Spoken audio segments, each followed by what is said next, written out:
while she's waiting. Last week on Pastor, well, 2 weeks ago, on Pastor Anthony minister, I wanted to minister about removing, but of course, being in prayer, listening to the Holy Spirit, just as Pastor, and he's like, I want you to switch it. So I'm like, okay.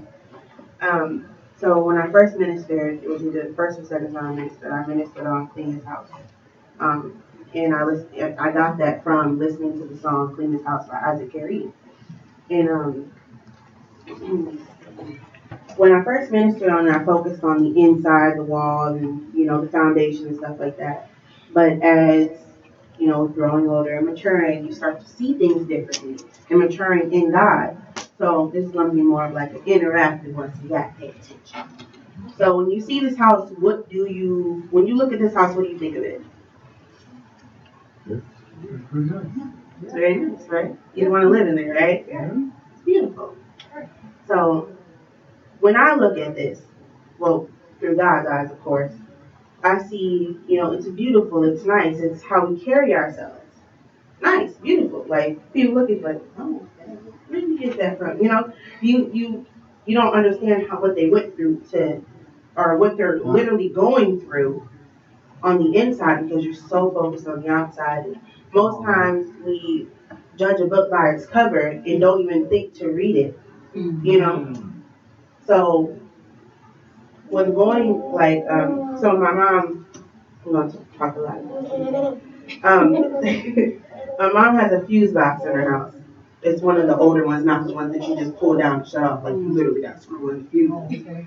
So, so years ago, there was a storm that came through. Like any other storm, lights don't shut off or anything like that. This storm came through and blew all the fuses, all of them. So, all except for one, and it was just the front of the house that was still on. And we had to go back fuses. It was like 11 o'clock at night. I had school in the morning. I'm like, I will help you, but don't be upset when I'm at school. So it blew out everything in the house. So we had to go to like 5 different stores to find the fuses. And we went and got the fuses. We plugged one in, it popped. So she's like, I ain't doing it. You do it this time. But I'm the kid. You're the adults. So I did it, of course, trying to be a big girl about it. I got popped. I'm like, nope, you do this by yourself. So, of course, we bought 10 fuses and they all blew out. And she eventually had to call the technician because she's like, I'm not finna waste no more of my money, no more of my time, and definitely no more of my gas, even though she doesn't drive to work. But anyways, so, she had to call the technician, and the technician told her, you need a whole new fuse box. This is old and out of date. So she's like, what am I supposed to do? So instead, with everything that's come along, she got the fuses and they now work. No storms have came through and blew it out. So with that being said, when I was in prayer with God about my sermon, he brought that to my attention and I'm like, okay, what do you want me to do with this? And he showed me that there's so many storms and things that come about in your life. And yes, your fuses get blew out. So many things go on in your mind. Things get rehearsed and you keep trying to cover it up, but it keeps becoming uncovered because you didn't cover it with the blood. So, and the technician, of course, is God. You have to go to him and he's like, you need to renew your mind. You conform to this world way too much. Come on now. So, you need a fuse box.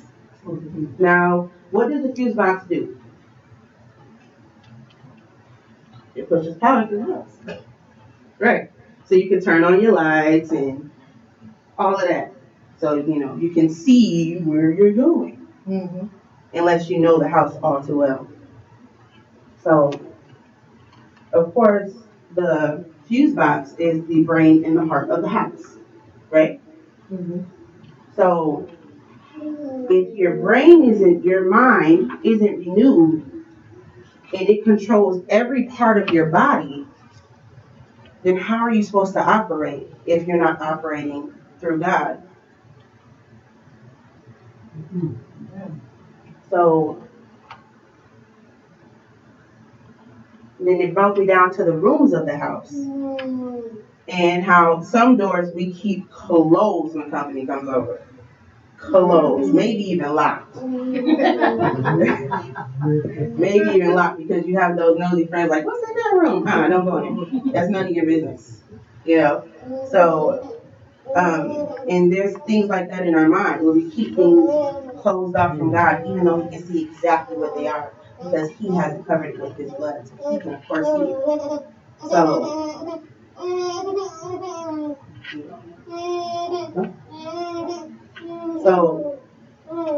so we have rooms and things that are closed off in there that we are afraid to get rid of. And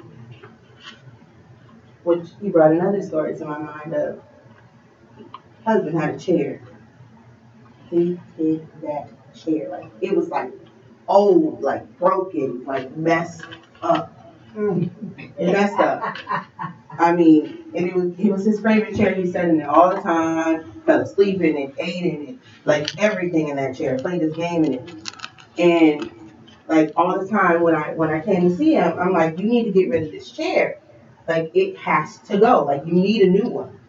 I'm pretty sure the new one will be way more comfortable and way more nice. No. It's like it has my imprints in it. Like you can take time to make new imprints. So after a while, that was back in like 4 years ago. And over the years, he still didn't get rid of the chair. So, of course, I began to sit in the chair like, what's the big deal about this chair? So I sat in the chair, and, each time I sat further back in the chair as I sat in it. I began to rock in the chair. I'm like, oh, this chair rocks? What? I love rocking chairs. So I sit in this chair, and I'm like, I know we need to get rid of it, but I don't know what to do. So eventually it became my chair. So I'm like, over the years, and then about 2 years ago, I'm like, no, what is this chair still doing here? It has to go. What are you doing? Like, it has to go. So, and with that being said, God has shown me that that's the flesh, the soul, and the Holy Spirit. So I'm telling Him to get rid of the chair as the Holy Spirit. And then my flesh is like, well, just sit in it. Just, wonder how it feels. It might feel nice, but it feels good. So, it started to feel good. I started to like it. I started to play the game. And I started eating it. I started drinking it. But, then over time, I'm like, this chair is no good. I don't need it. It's not a part of me. It has to go. It's dragging both of us down. It's dragging both of us down. So that's when the Spirit takes over and it's like, that was never meant for you. That is not yours. It's not yours. Mm-hmm. So throw it away and God can bring you in something new. Now we got a better chair. We have a way better chair now. So I'm like, my little his imprints and my imprint. And it's like, that's my print. That is mine. Now when God tells me to get rid of that one, I'll be excited because I'll get it even better. You have to make room and remove things in order to get what God has for you.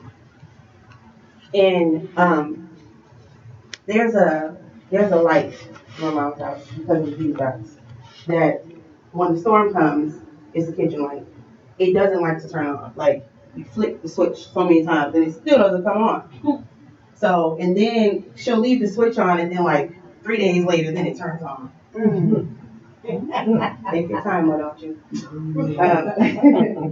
So because of the fuse box still not being fully set how it's supposed to be, that one room is not working how it's supposed to. So you may give yourself to God, but as I said, if there's that one spot that's not working right, you have to move forward and get rid of that. Mm-hmm. Because, then you just be like, well, it's just that one light, the sunlight comes in anyway, so it's a replacement. We try to replace God with so many things, try to fill ourselves with things, and then wonder why we're so heavy and can't see or hear God like we used to. And we just refuse to move because we've gotten comfortable in our chair. And He just wants you to let it go.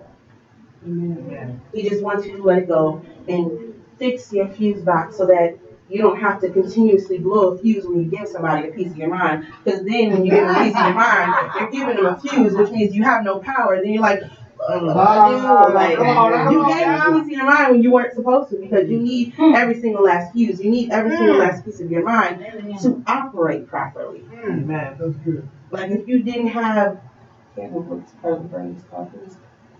Frontal lobe, which controls your sight. No, that's the back part. That's what I'm talking about. There's the back part of your brain that controls your sight. Now, if you decide to like, well, whatever, that part's fine. I can feel my way around because you have no power in your house, which means that part of your brain no longer works in the spirit, per se. It no longer works. You cannot see your way around. So you're going through life trying to feel your way around, not knowing what's coming up against you because you haven't allowed yourself to renew yourself in God so that He can show you what's coming. So you can read His word and put it up to Him like, swipe or no swiping. like no, you have to keep yourself filled with that. So when things come about, you know exactly what to say, exactly what to do. You just know what to do.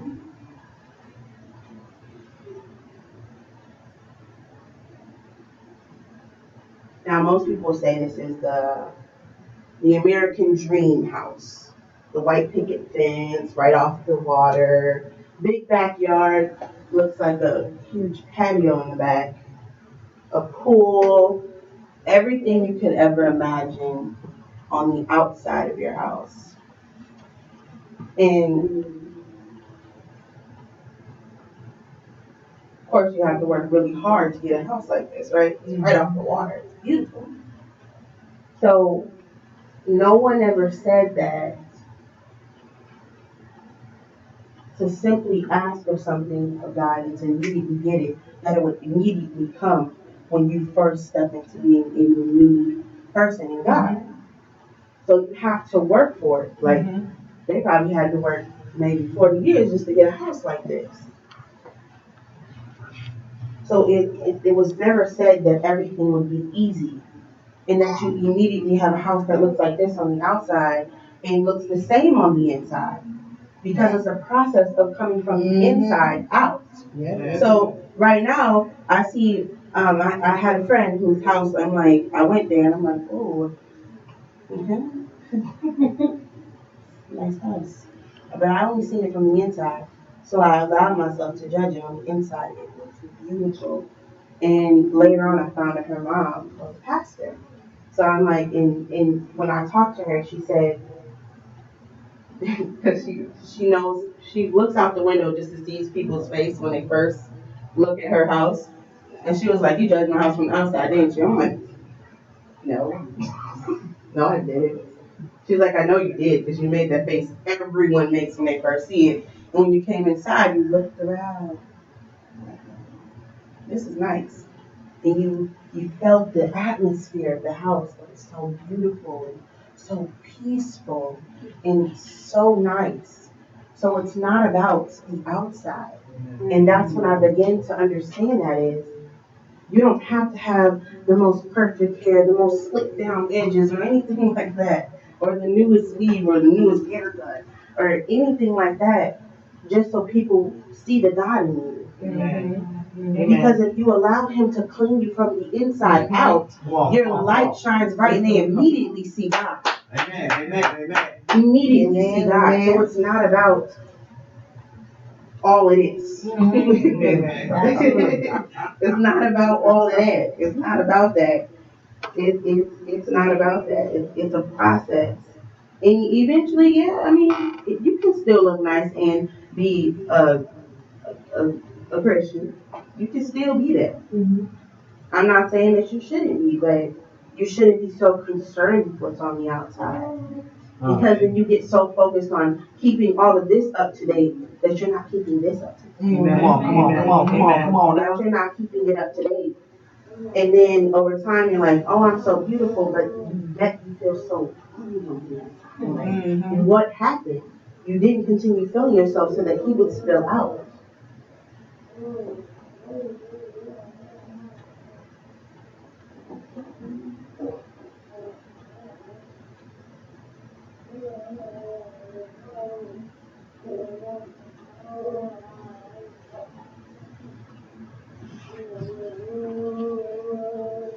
So with the fuse box being the head and the heart of the house, and it being the head and the heart of you, when you allow any and everything to come through and even enter those gates, you're automatically giving it authority.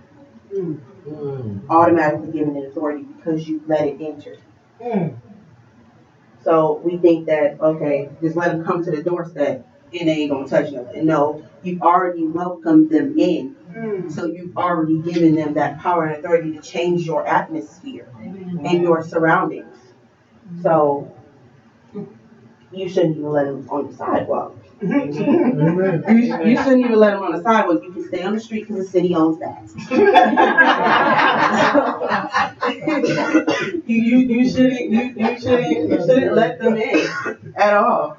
So you can talk to me from right there. You know what? I'm just gonna shut the door because you can't allow them to even speak to you because then they'll say things to you that'll start to rehearse in your mind, and then next thing you know, you're sitting here going back and forth like they come up here again. I'm a ooh, you know, because they've said one word to you that immediately makes you tick immediately. And then you start keep ticking, and next thing you know, you go boom. When you see Come on now, come on. So you cannot allow them to light that fire in you.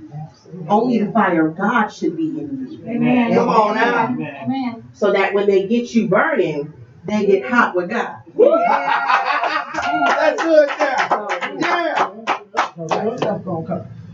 Right. Like that fire ain't gonna hurt, just gonna burn that bad stuff. Right. Just gonna burn the bad stuff off. You'll be alright. Get up. Come on now. Glory. Amen.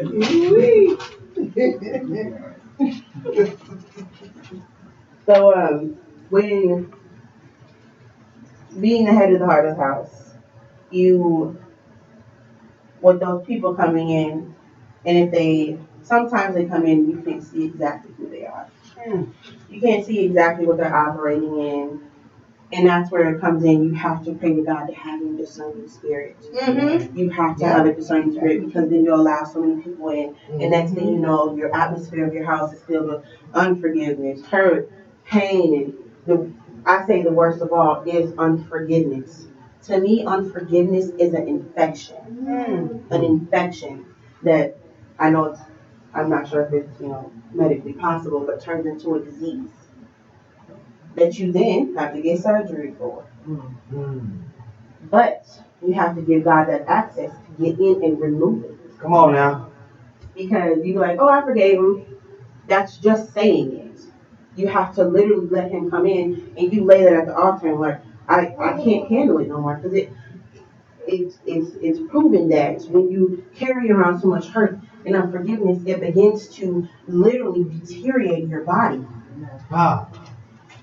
And you become bitter, you become angry, and then next thing you know, your kids are acting out, or your friends around you, or whoever it is that you spend 50% of your day with. They start to get affected by how it is that you're acting and how it is that you're operating. They're like, okay, if they do that, then I guess I can do that too. Or you'll say something to them that will make them upset because you were upset because of what somebody did, because somebody else said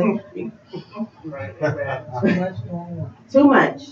So you have to have a discerning spirit, and you can hide that room off from God, but you cannot complain when you're wondering why things are going wrong.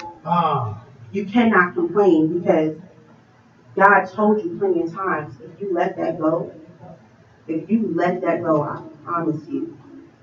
I promise you that next step you take forward will not be as heavy as the last one. Amen. Come on now. Amen. Come on.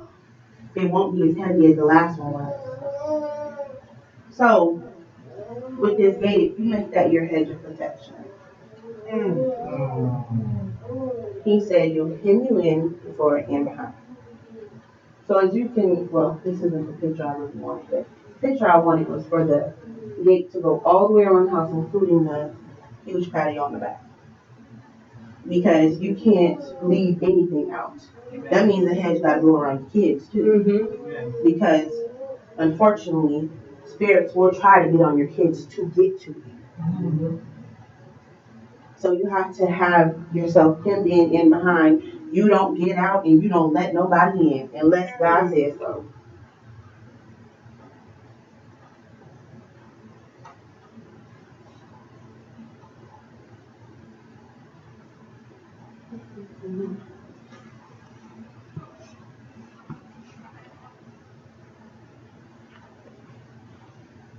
And we turn to Matthew 13:52.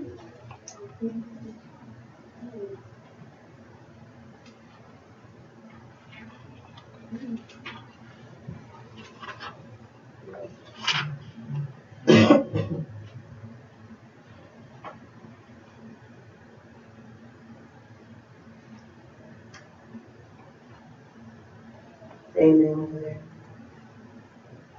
Amen. All right. So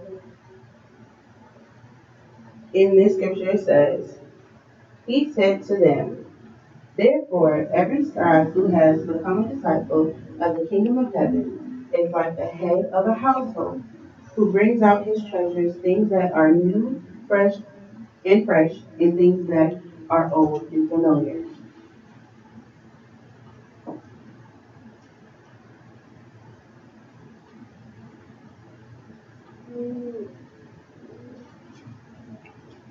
What do we do at spring cleaning in our house? Clean. Throw all the old stuff from winter out and bring in the new things.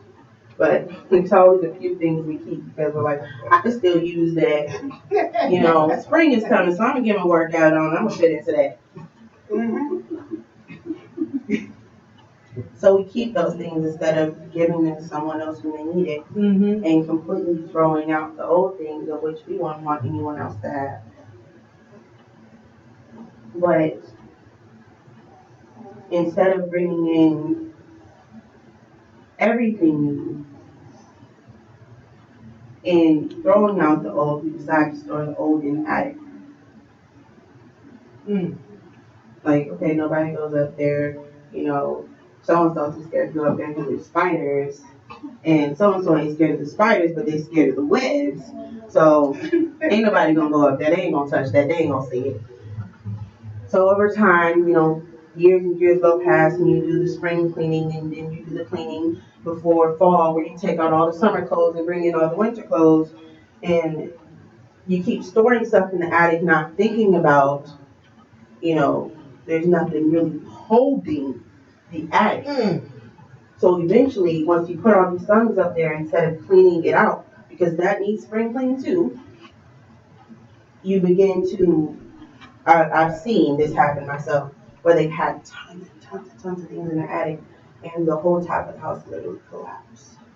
Because there was so much stuff up there. And I seen the lady, and she came out, and she's like, I don't understand how this happened. Like, all I did was store stuff up there that I necessarily didn't need. I'm like, well, there's your answer. So, in it's like and she said that she was in there. She was trying to hold it up with her own strength. She was a little, you know, seasoned lady. She was a little more seasoned, and she's like, I just don't understand. And in my mind, I'm like, well, all she had to do was clean it out. And she had old pictures up there from, uh, she said past relationships and stuff like that. She went on to tell us everything that was up there. I was just trying to go to the park. I was just trying to go to the park. But she went on to tell us all the things that were up there. And as I think about it now, I'm like, half that stuff you didn't need. She had a whole dining room set up there, and I'm like, you could have given that to someone, you know, someone else who may have needed that. And so whether it's the old stuff we're holding on to, or we, you know, too fearful of when we fill ourselves up with God, and we're too fearful to share ourselves with others, we begin to overflow. Or with you holding on to old things, you begin to literally lose your mind because you're having all these things rehearsing in here.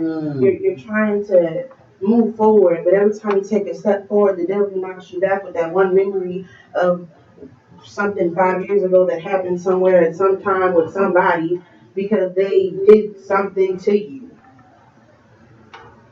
And all you had to do was simply be like, I don't need that anymore. That was 5 years ago. Like, and you're still holding on to that. And you're literally trying to move forward and you can't because there's this huge boulder. Have you ever played Mario where the whole little boulder thing comes chasing after you? And you're playing Mario Kart, okay. Um, and you're playing Mario Kart and that thing comes chasing after you because the person either, I can't remember if it's behind or in front of you, threw it at you. And next thing you know, you get all ate up and you're like, ooh, Mario. And I used to get upset. I used to get really upset. But in the spirit, it's like if you're hemmed in front and behind, little Mario chasing thing ain't gonna be able to get to you. It ain't gonna be able to attach itself to your leg and you're going through life just dragging along and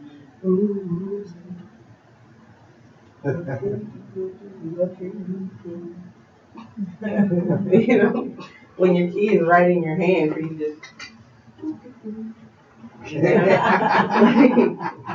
and God will take care of that. Amen. Amen. He'll remove that. Amen. Um,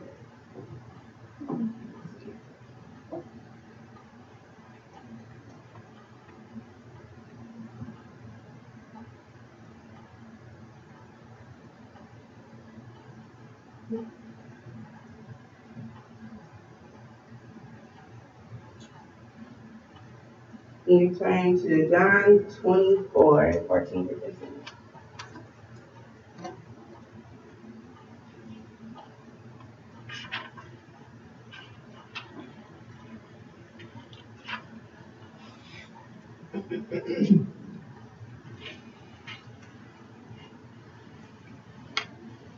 Now, after you've replaced your fuse box and you no longer have the fuses, you just have the up down shut off thing. Um, you begin to John 24, Joshua, I'm sorry. Joshua.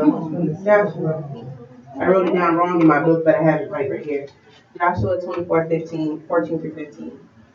Now after you know, God's replaced, renewed your mind, you've gotten a new toothbrush, and you no longer have the fuses. You no longer have the fuses that you have to buy and put in yourself. Um, that means that you filled yourself up with God, and you no longer have pieces of your mind to get because God has took total control, and you no longer need to get pieces of your mind because you can get pieces of His word. So,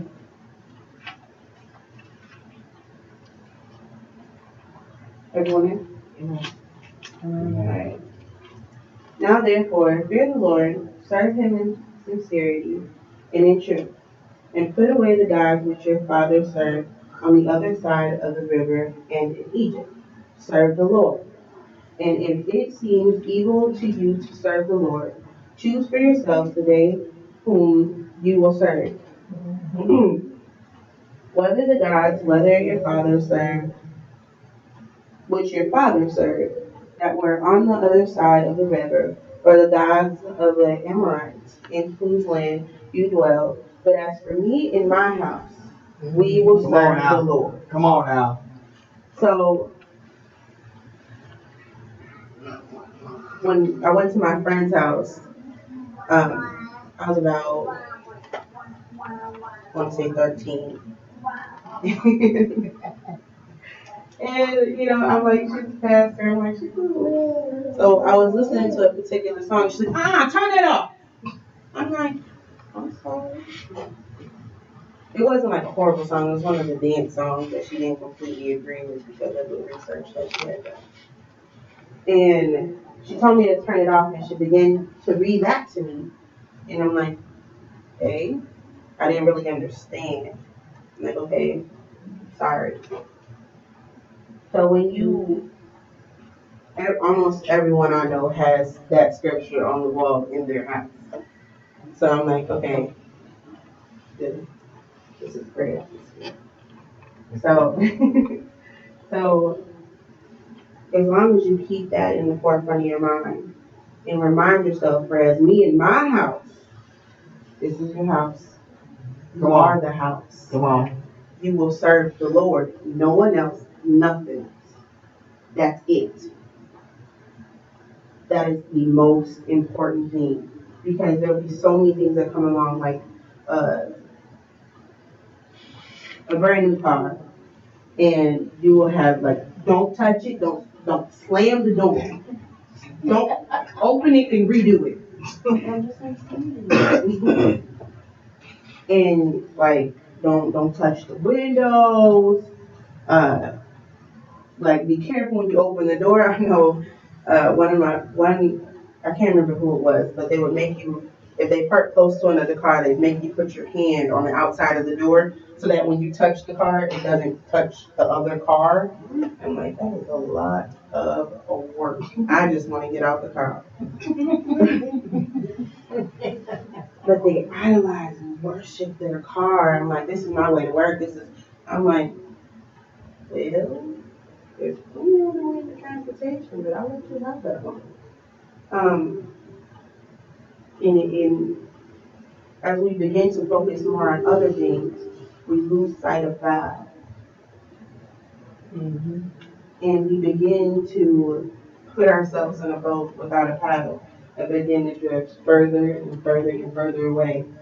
And by the time you realize, like, once that thing is now removed from your life because that's what you focused on, you're like, well, God, how do I get back? Because you forgot to put the paddles in the car, in the boat, and you're just stuck. You're just stuck.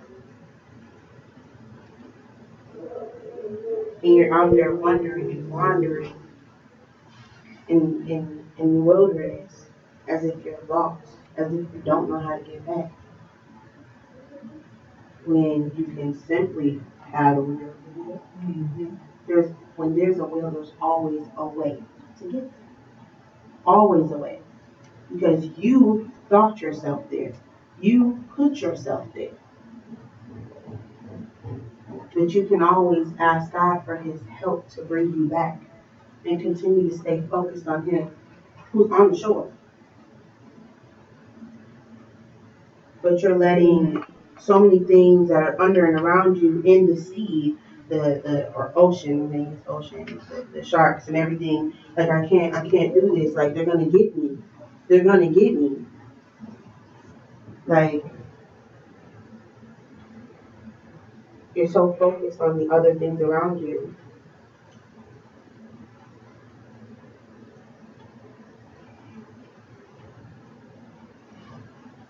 Peter.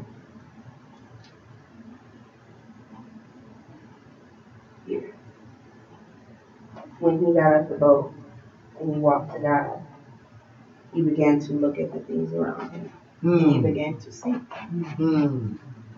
But as soon as he refocused on God, he took him back. So it's about refocusing, renewing, restoring. Restoring yourself. And everything that was taken away from you while you were out there by the enemy will get paid back to you in sevenfold. Come on now. So you just have to stay focused and not continue to give pieces of your mind or completely shut off God so you can go, when your fuse box is renewed, you don't shut God out because that person really made you upset. You can't do that because as soon as you allow yourself to do that, the devil and his cheerleaders are rooting you on to continue to do what it is that you work so hard not to do anymore. Come on now. Work so hard and you're just like, look, Just sit in that chair one more time. Just step outside the gate. Just be kind.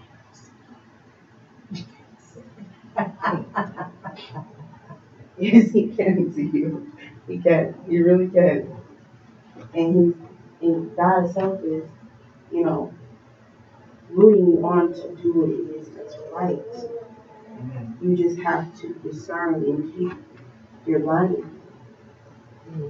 Because there'll be stuff over here and stuff over here and stuff behind you like, just go there real quick. Something's over here. And you're like, no, I don't belong with.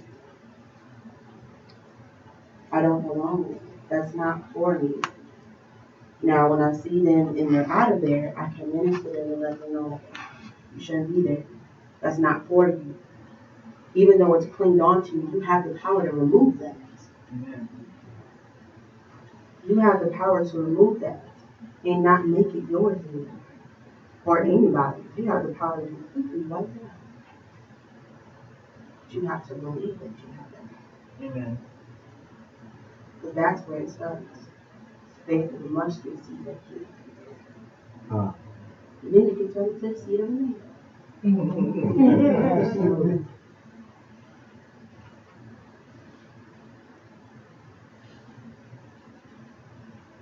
So now what do you see when you look at this house?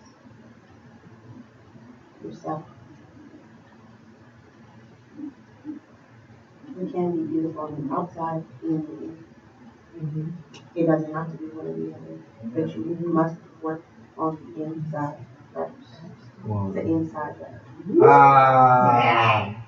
The inside job. Absolutely.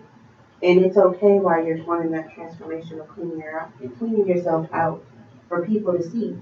Because that could be the jump start for their breakthrough. Huh. It will let you know, like, okay, it's okay for me to cry in front of people. It's okay for me to have a little bit of snot, all of that. It's okay. God loves it. He loves it all. Every form. So it's okay that while you're cleaning the outside, the inside gets messed up. Because when you're having a garage sale, everything's a mess on the outside. But the inside clean though. Huh. Because you're getting rid of it all. So, in other words, you're taking out that sadness, you're taking out that unforgiveness, and you're selling it back to the devil for $7. Hey. You're selling it back to him like, you ain't got no choice but to buy this. This is the garage sale circling around you. So,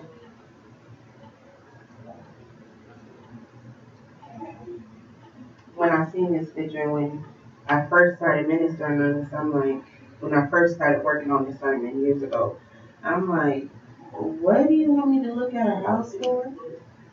But it's so much of how we are and how we tend to look at other things and not really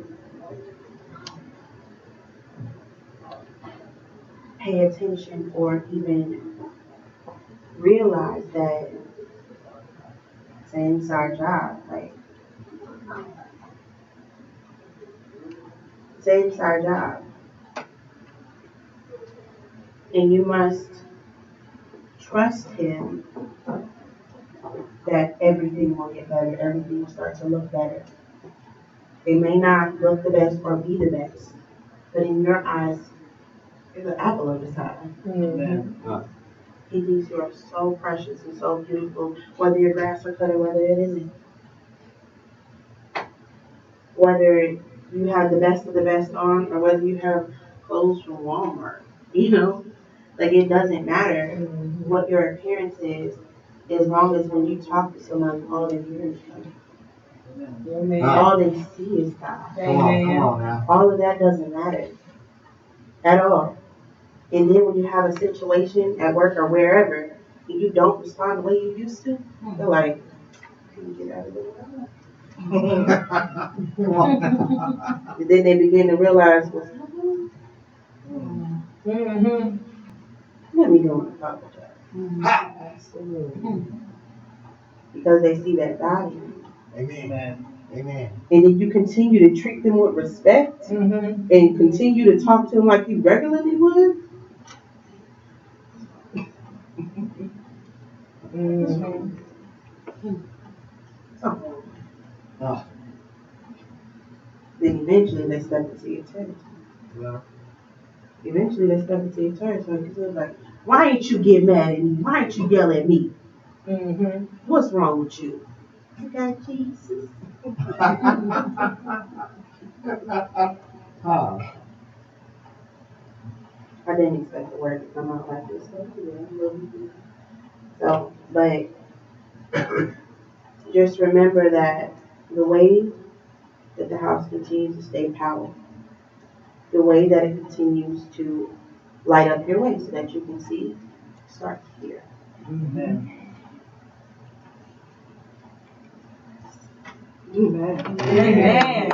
Amen. Glory. Amen.